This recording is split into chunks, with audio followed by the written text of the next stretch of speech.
Então, hoje, nós vamos... Então, obrigado, irmão. A água fresquinha é melhor, né?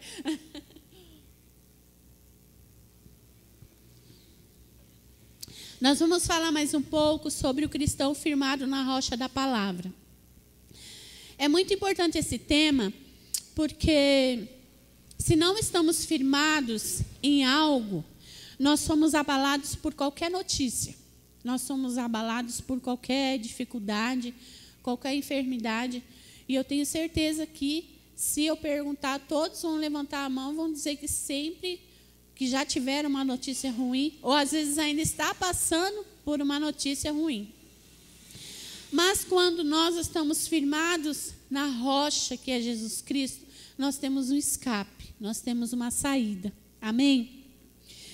Abra sua Bíblia em 2 Coríntios, capítulo 4, versículo 5.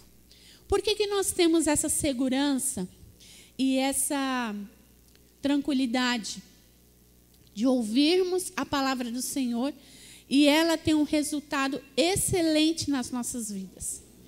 2 Coríntios 4 e 5 diz assim: porque não nos pregamos a nós mesmos, mas a Cristo Jesus, o Senhor, e a nós mesmos somos vossos servos por amor de Jesus.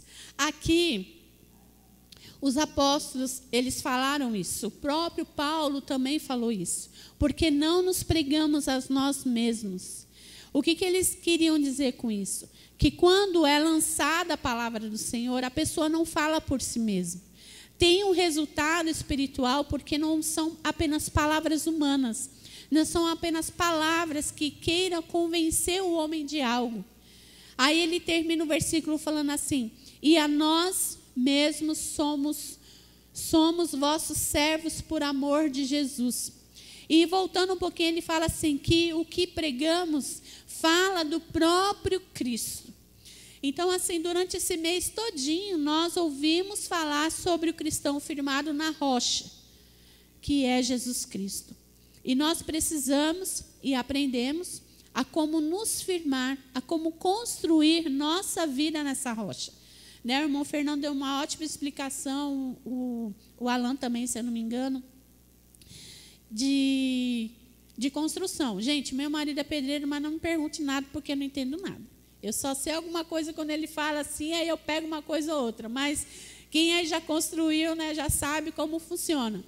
Mas nessa época, tinha vários exemplos que Jesus ele usava, porque era mais fácil para alcançar qualquer nível de entendimento. Quando a Bíblia fala sobre parábolas, ou conta as histórias, e sendo testemunhos também de vidas, é para quê? Para que Jesus alcançasse a todos. A todos. Tanto de idade, quanto de estudo.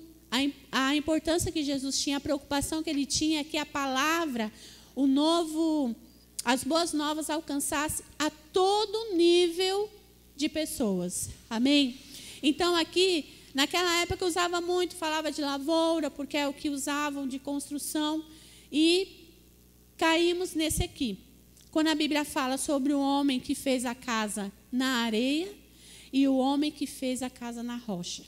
E é interessante sempre nós nos analisarmos para ver como está a nossa vida, como está a nossa fé, colocar em prova a nossa fé, colocar em prova a nossa vida espiritual. Por quê? Porque há o risco de nós cairmos na rotina. Há o risco de nós ficarmos assim desapercebidos com aquilo que está acontecendo ao nosso redor. Se a gente assiste o noticiário ou vê as notícias do dia a dia, é mais coisas ruins do que coisas boas, não é? Mas e aí, nós vamos ser abalados por essas coisas? Não, porque nós estamos firmados na rocha que é Jesus Cristo. Amém? A mensagem pregada pelos apóstolos não se baseia em sabedoria humana, mas no poder de Deus, para que a fé dos ouvintes não dependa da sabedoria dos homens, mas do poder de Deus. Então, assim como nós, esse mês todinho, não falamos de nós falamos do poder de Deus, da palavra de Deus. E assim, no momento que toda a igreja escuta, ouve, guarda no coração, esse poder também alcança a todos, que é a vontade do Senhor. Não é só nós falarmos, mas que o poder de Deus, ele venha sobre nossas vidas. Ele venha sobre o nosso entendimento, sobre nossa mente, sobre os nossos corações. Amém? Vamos ler agora em Mateus, capítulo 7 e o versículo 24.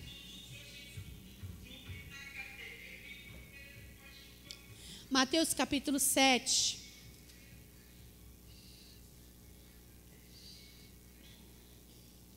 Fala sobre a casa na rocha e a casa na areia. Amém?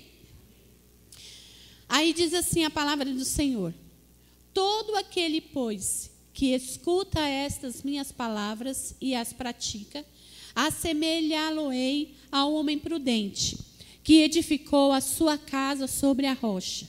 E desceu a chuva, correram rios, assopraram ventos e combateram aquela casa. Porém não caiu, porque estava edificada sobre a rocha.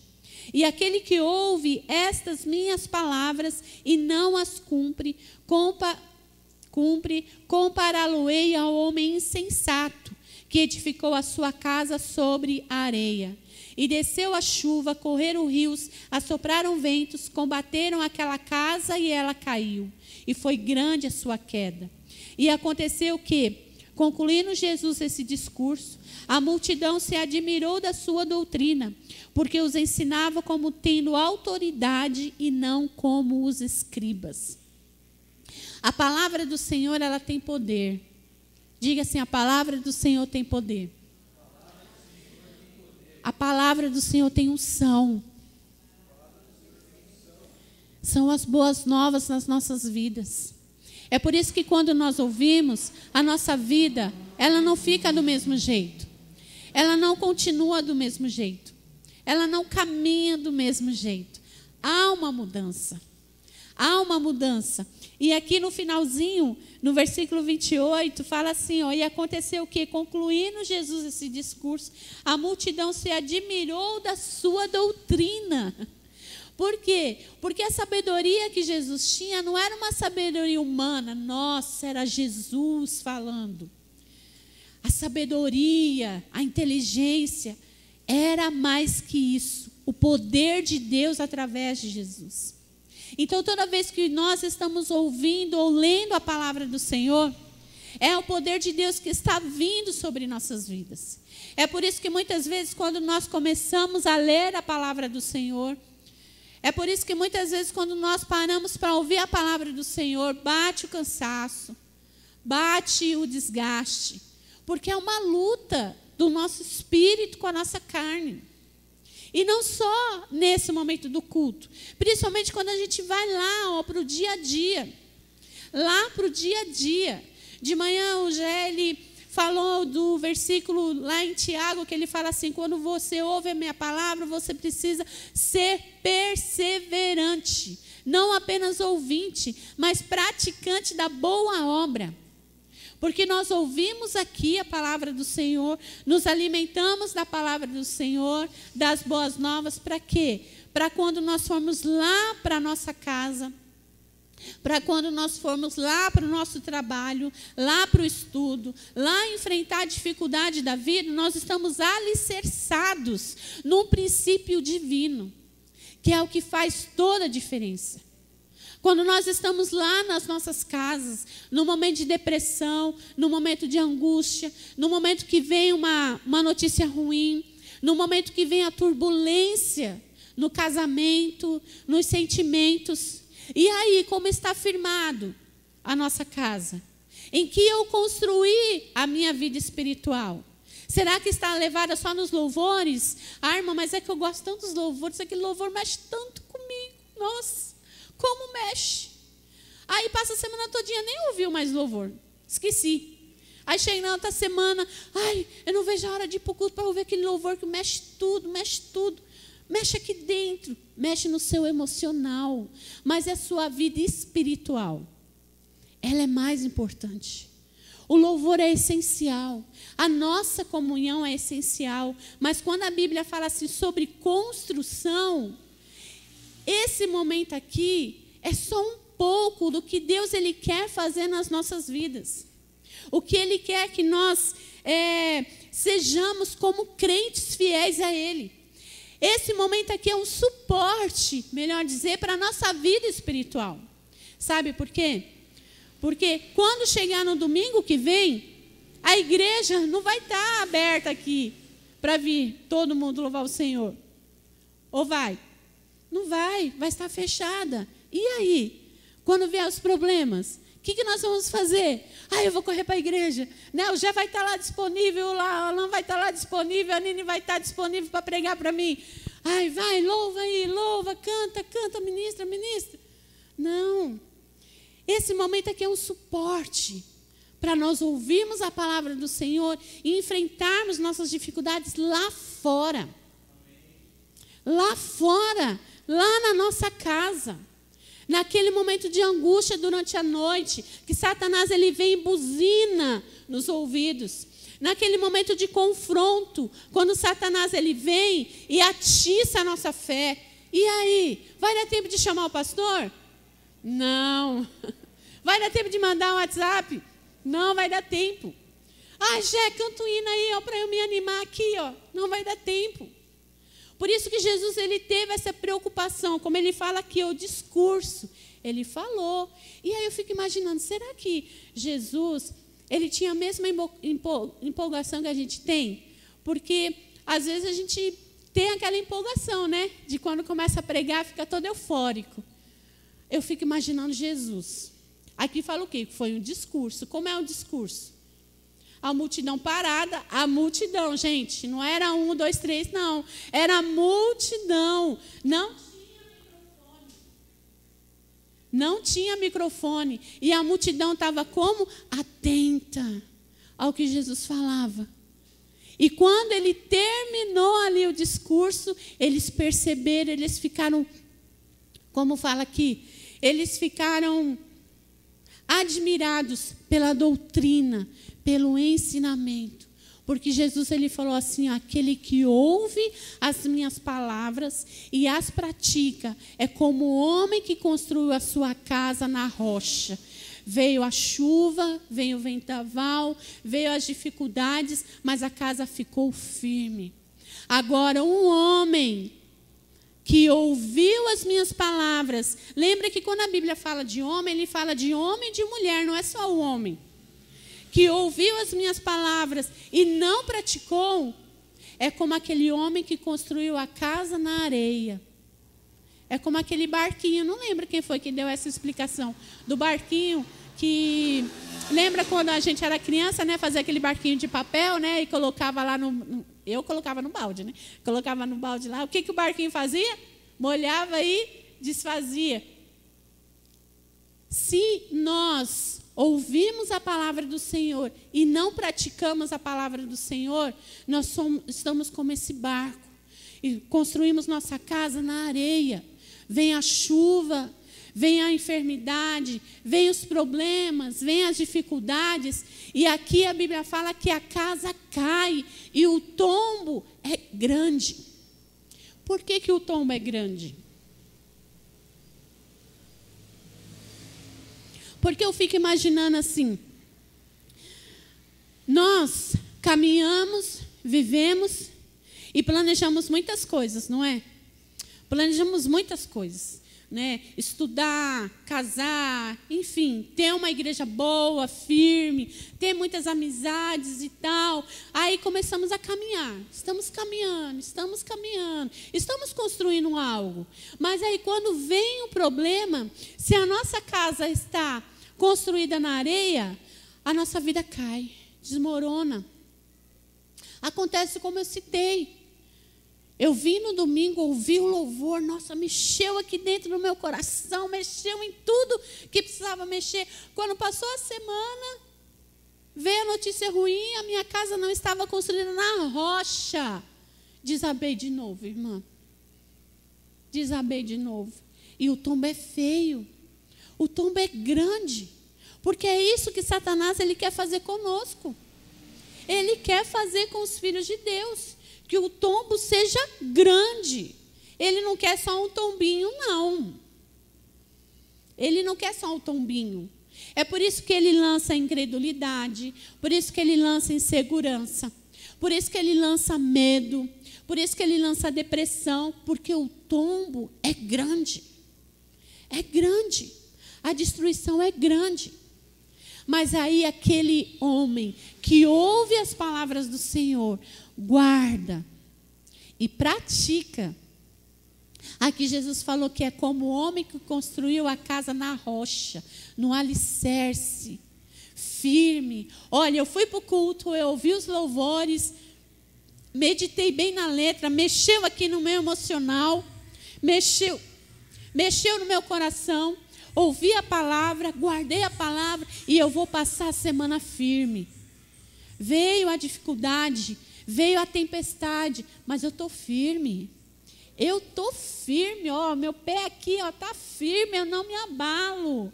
Pode quem for chegar do meu lado assim, ó, e falar, olha a situação que você está passando, olha a dificuldade que você está passando, mas eu sinto que meus pés estão firmes. Amém? Sinta nessa noite, em nome de Jesus, de toda a ministração que vocês receberam na semana, que nós recebemos durante esse mês, melhor dizer, que os teus pés estão firmados na rocha. Não deixe entrar dúvida no coração. Não deixe entrar dúvida nos teus pensamentos. Não deixe entrar dúvida na tua vida, em nome de Jesus Cristo. Aleluia, aleluia. Aqui em Mateus 7 diz assim, ó, compara a reação das pessoas aos ensinamentos de Jesus a dois construtores. Um prudente que ele diz que não procura o perigo, é cauteloso, sensato, ajuizado. Eu achei interessante essa explicação aqui. Ó. O prudente é aquela pessoa que não procura o perigo, é cauteloso, sensato, ajuizado. Pensa, como que eu vou construir minha casa? O que eu estou ouvindo? Do que eu estou me alimentando? Aquele que está firmado na rocha, ele analisa o que está ouvindo. Ele analisa as amizades. Ele analisa onde ele está indo. Ele analisa as notícias. Não, essa notícia aqui eu não vou guardar para mim, não. Essa notícia eu guardo. Essa aqui não. Ele analisa. Ele tem equilíbrio. Ele tem juízo. Amém? Que edifica a sua casa sobre a rocha. E um insensato? Ou aquele que não está em seu juízo, cujos atos são contrários ao bom senso, à justa medida, insano, doido, delirante. É aquela pessoa que constrói a casa na areia, é aquela pessoa, como vou dizer assim, que sonha, né? Que vai deixando a vida, deixa do jeito que está, deixa a vida desse jeito, né? É uma pessoa que não tem juízo, é doido. Você olha assim e fala assim, nossa, como que a pessoa está construindo a vida dela? Olha só, os princípios, ela não tem princípio nenhum, ela não tem cuidado, ela não tem zelo, ela não tem juízo, ela não tem equilíbrio. É aquele que ouve as palavras do Senhor e não pratica. Porque, irmãos, ouvir a palavra do Senhor e praticar na hora do culto é fácil. É ou não é? É fácil. Porque aqui a gente está aqui, sempre fala, levanta a mão. Aí o que vocês fazem? Vamos ficar de pé para orar. O que a gente faz? Levanta e ora. É uma prática. Mas e aí quando a gente estiver lá em casa? Quando enfrentar um hospital, como o irmão Fernando enfrentou lá com a mãe dele. Enfrentar um desemprego. Como que está alicerçada a nossa casa? No desespero? Vou pegar um empréstimo lá e vamos ver o que vai dar. É uma pessoa insana, sem juízo. Mas aquela que está afirmada na rocha, ela tem juízo. Ela é equilibrada. Não, peraí, Senhor. Eu vou orar e o Senhor vai me mostrar o que eu devo fazer. Analisar aquela resposta, aquela orientação. Era a tua vontade, Senhor? Então eu vou fazer. E aqui ele fala assim, ó. A parábola enfatiza a importância de colocar os sentimentos de Cristo em prática para resistir às provações da vida, simbolizadas pelas tempestades. Quando nós ouvimos as boas novas, quando nós somos alimentados, isso nos leva a resistir às provações, resistir às tentações que a vida passa para nós, que enfrentamos na vida. Por isso que Jesus ele teve essa preocupação de mostrar, de falar naquele momento como era um homem que ouve as palavras dele, porque esse momento que nós estamos aqui falando a palavra do Senhor, não é só por falar. Como o pastor Jetro, né, já falou assim, se você fosse escolher outro lugar melhor do que a igreja, garanto que cada um aqui escolheria um lugar bem melhor do que a igreja. Porque para a carne é bem melhor. Sejamos sinceros, é bem melhor. Porque a carne só quer facilidade. É ou não é? Talvez estaríamos em casa, assistindo um filme, né, comendo uma sobremesa boa, tranquilos. Amanhã eu tenho que levantar cedo. Para a carne é muito bom isso. Mas e aí o nosso espírito, ele fala assim, olha, eu preciso ouvir a palavra do Senhor. Eu preciso me alicerçar nas boas novas do Senhor. E é por isso que nós ouvimos as boas novas do Senhor, em ensinamentos de Jesus. Para quando vier as provações, as tentações, nós estamos firmes. Firmes. Edificar quer dizer construir nossa casa ou a vida na rocha. Um fundamento. Fundamentos espirituais. Deus em Jesus Cristo como Filho de Deus e Salvador, e na ação do Espírito Santo. A salvação, a justificação pela fé e a vida eterna são temas centrais, além da importância da Bíblia como fonte de revelação e orientação. A prática da espiritualidade cristã envolve o seguimento de Jesus, o amor ao próximo, a busca pela santidade e a vivência em comunidade. O que nos leva a ter uma vida cristã sólida. Nós buscarmos a vontade do Senhor, a Bíblia, os ensinamentos do Senhor, a orientação do Senhor. E quando ele fala aqui que é a nossa base espiritual, nós precisamos entender o quanto que isso é importante. Porque quando vier as novidades do mundo, as modinhas, né? Agora é uma tal de religião, não sei o que lá, e acontece, sei lá, um costume ali, a pessoa fica, e agora, o que eu vou fazer? Mas se nós estamos alicerçados na palavra do Senhor, nos ensinamentos do Senhor, não somos levados por essas modas. Amém? Eu quero citar aqui 3 exemplos importantes de como nós podemos alicerçar e continuar nossa vida espiritual construída na rocha. É lógico que tem mais, mas são 3 coisas importantes. Quando a Bíblia fala lá em João 13, e o versículo 34, ele diz assim: "Um novo mandamento vos dou, que vos ameis uns aos outros, como eu vos amei a vós, que também vós uns aos outros vos ameis. Nisto todos conhecerão que sois meus discípulos, se vos amardes uns aos outros." Ameis uns aos outros. É uma base sólida espiritualmente. Por quê? Se não amarmos uns aos outros, nós não conseguimos ter misericórdia do nosso próximo. A gente vê a necessidade do nosso próximo, só que nós não temos compaixão por ele. Nós vemos a situação de tristeza do nosso próximo e um pensamento, o julgamento que vem é: foi o que ele fez a vida toda, ele só está colhendo. Mas aí Jesus entra com a sabedoria dele e fala assim, "Um novo mandamento vos dou, que vos ameis uns aos outros." É um ensinamento totalmente diferente do mundo. Em João 14:6, Jesus disse assim: "Eu sou o caminho, a verdade e a vida. Ninguém vem ao Pai a não ser por mim." Um ensinamento sólido, firme. Não deixe ser guiado por outro ensinamento. Não deixe que Satanás queira te levar para outras verdades que não seja Jesus Cristo. Amém? E a oração é a base da nossa vida espiritual. Se não oramos, não conhecemos a Deus. Se não orarmos, nós nunca vamos ter um relacionamento firmados em Deus. A nossa base espiritual precisa também ter isso, oração.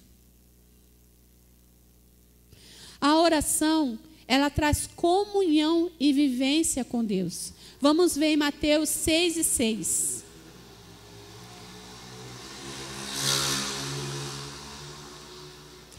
Mateus capítulo 6:6 diz assim: mas quando você orar, vá para o seu quarto, feche a porta e ore a seu pai, que está em secreto. Então seu pai, que vem em secreto, o recompensará. Quando você for orar, quando orares, isso mostra que não é toda vez que o nosso corpo quer orar. Não é toda vez. Mas quando você for orar, vai lá para o teu quarto. Tenha um momento com Deus. Tenha um encontro com Deus. Seja aberto para o Senhor. Amém? É o que ele fala aqui, ó. Feche a porta e ore a seu pai, que está em secreto. Então seu pai, que vem em secreto, o recompensará. Por quê? Porque naquela época havia várias seitas e várias religiões que mostrava que ensinava, melhor dizendo, que você tinha que ser aquele religioso que mostrava para todo mundo que você estava orando. Aquelas palavras difíceis, né? Ah, se você não for religioso desse jeito, né, você não vai encontrar Deus, você não vai ter o amor de Deus. Aí Jesus, ele vem e ensina totalmente ao contrário. Quando você for orar, não precisa ficar parecendo para ninguém. Tenha o teu encontro com Deus, que é o mais importante. É o mais importante. Porque, queridos, ser crente na igreja é muito fácil. É muito fácil. É muito fácil, é muito tranquilo. Temos um alimento aqui, ó, pronto. Mas e quando nós estivermos lá em casa, que a depressão bater na porta, o que a gente vai fazer? Quando a dificuldade surgir, como está o nosso alicerce? Quando você tiver uma notícia da sua família, e aí? Ah, mas eu consigo orar só na igreja. Eu tenho que correr para a igreja. É por isso que Jesus ensinou, quando você for orar, entra no teu quarto. Tenha um momento com Deus. Sabe por quê? Porque daqui a pouco o culto vai terminar. Cada um vai para a sua casa. E naquele momento que você estiver passando mais difícil, vai ser só você e Deus. Só você e Deus. E como você vai orar se você não conhece a Deus? Analisa isso. Como você vai enfrentar as dificuldades se não conhece a Deus? Se não tem um diálogo com Deus? Porque na igreja tem sempre aquele que está do nosso lado que é mais motivante, né? A gente vai junto, é ou não é? Gente, eu aprendi isso, sabia? Eu falo assim, são experiências que eu passei. Até eu entender a importância de ter uma vida cristã lá fora, levou um tempo. Na igreja você olha assim para o irmão está lá louvando ao Senhor, aí você vai junto. Mas o irmão não vai estar com você no momento difícil. O pastor não vai estar com você. Mas se você tiver a tua casa construída na rocha, Jesus, ele vai estar lá com você. E ele não vai te deixar. Não vai, porque ele prometeu. Ele prometeu. Ele prometeu. Lembra que muitas pessoas, ou melhor, uma multidão parava para ouvir Jesus. Mas foram poucos que seguiram a Jesus, que continuaram a levar o evangelho, as boas novas. Foram poucos, poucos, porque Jesus não estava com todo mundo a toda hora. a todo momento. Até Jesus precisava de um momento ficar sós com o Pai, por isso que ele ia para o monte. Ele precisava ter um momento, sabe, assim, as vozes, a agitação, nós precisamos ter um momento com Deus. Jesus precisou orar, conversar com Deus, mas nós, seres humanos limitados, nós não queremos orar. Nós não queremos ter um diálogo com Deus. Ah, Deus conhece meu coração, Deus sabe o que eu estou passando. Sim, Ele sabe. Mas aí a Bíblia fala assim, ó, buscar-me-eis e me achareis quando me buscardes de todo o seu coração. Porque Deus, Ele vê lá dentro o que o homem não vê. Ele vê como está o seu coração lá dentro. E sabe qual é o momento que Ele vê? Quando você estiver lá na sua casa. Quando você estiver naquele momento de angústia. Ele vai ver como você está. E naquele momento você vai buscar ao Senhor e vai falar assim, a minha casa está edificada na rocha. E não vai ser esse problema que vai me abalar.